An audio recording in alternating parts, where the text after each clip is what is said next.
Latest updates ఎప్పటికప్పుడు పొందడానికి big TV WhatsApp channel follow అవ్వండి. లింక్ డిస్క్రిప్షన్ లో ఉంది. జగన్ కు అత్యంత విధేయుల్లో ఒకరిగా ఫోకస్ అయిన మాజీ మంత్రి జోగి రమేష్ పార్టీ మారడానికి రంగం సిద్ధం చేసుకుంటున్నారా? కేసుల భయంతో జగన్ కు హ్యాండ్ ఇవ్వడానికి సిద్ధమయ్యారా అంటే అవుననే సమాధానం వస్తోంది.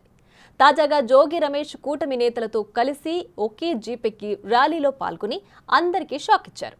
గౌత లచ్చన్న విగ్రహావిష్కరణ కార్యక్రమంలో జోగి రమేష్ పాల్గొనడాన్ని రాజకీయంగా చూడొద్దని ఆయన సన్నిహితులు అంటున్నారు. అయితే అధికారంలో ఉన్నప్పుడు చంద్రబాబు ఇంటిపై దాడికి తెగబడ్డ ఆయన ఇప్పుడు టీడీపీ నేతలతో అంటకాగడం హాట్ టాపిక్గా మారింది.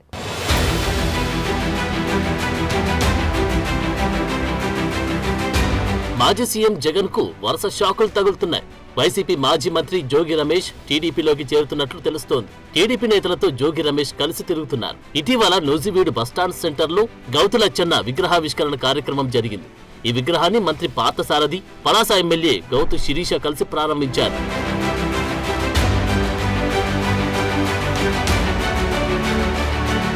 జోగి రమేష్ ఆ కార్యక్రమానికి హాజరు కావడంతో పాటు వారితో కలిసి ఊరు మొత్తం ర్యాలీగా తిరిగారు. గత కొంతకాలం నుంచి వైసీపీ పార్టీలో అతను యాక్టివ్ గా లేరు. జోగి రమేష్ తనకు అత్యంత సన్నిహితుడు. ఇప్పుడు వైసీపీ పార్టీలో యాక్టివ్ గా లేకుండా టీడీపీ నేతలతో తిరుగుతుంటే పార్టీ మారడం ఖాయమని భావిస్తున్నారు. త్వరలో జోగి రమేష్ టీడీపీలో చేరతారనే వార్తలు కూడా వినిపిస్తున్నాయి.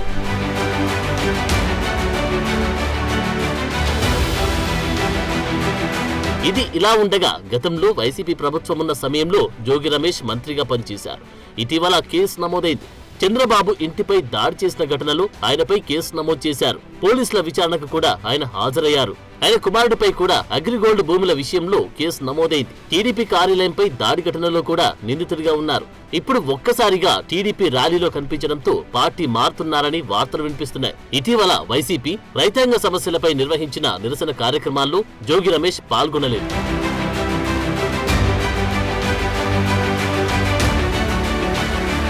పెడన ఎమ్మెల్యేగా గెలిచిన వైసీపీ ప్రభుత్వంలో మంత్రిగా పనిచేసిన జోగి రమేష్ గత ఎన్నికల్లో పెనమలూరు నుంచి పోటీ చేసి ఓడిపోయారు. ఇటీవల మైలవరం వైసీపీ ఇన్ఛార్జిగా జోగి రమేష్ ను జగన్ ప్రకటించారు. అయితే మైలవరం నియోజకవర్గంలో పార్టీ పరంగా ఆయన యాక్టివ్ గా లేరు. వైసీపీ నేతలతో టచ్ లో లేరని ఆయన సన్నిహితులు అంటున్నారు. కేసులను తప్పించుకునేందుకు జోగి రమేష్ పార్టీ మారడానికి గ్రౌండ్ ప్రిపేర్ చేసుకుంటున్నారంటున్నారు.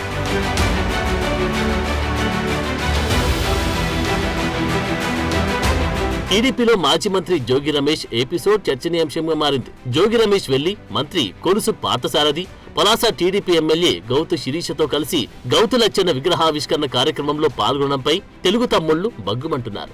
అధినేత చంద్రబాబు ఇంటిపై దాడి చేసిన వ్యక్తి, 5 ఏళ్ల పాటు పార్టీ క్యాడర్ను కేసులతో వేధించిన వ్యక్తితో కలిసి మంత్రి, పార్టీ ఎమ్మెల్యే ఇలా కార్యక్రమంలో పాల్గొంటారని తెలుగు తమ్ముళ్లు ప్రశ్నిస్తున్నారు. సోషల్ మీడియా వేదికగా పోస్టులు, ట్వీట్లు వైరల్ అవుతున్నాయి. మరి జోగి రమేష్ విషయంలో టీడీపీ అధిష్టానం నిర్ణయం ఎలా ఉంటుందో చూడాలి.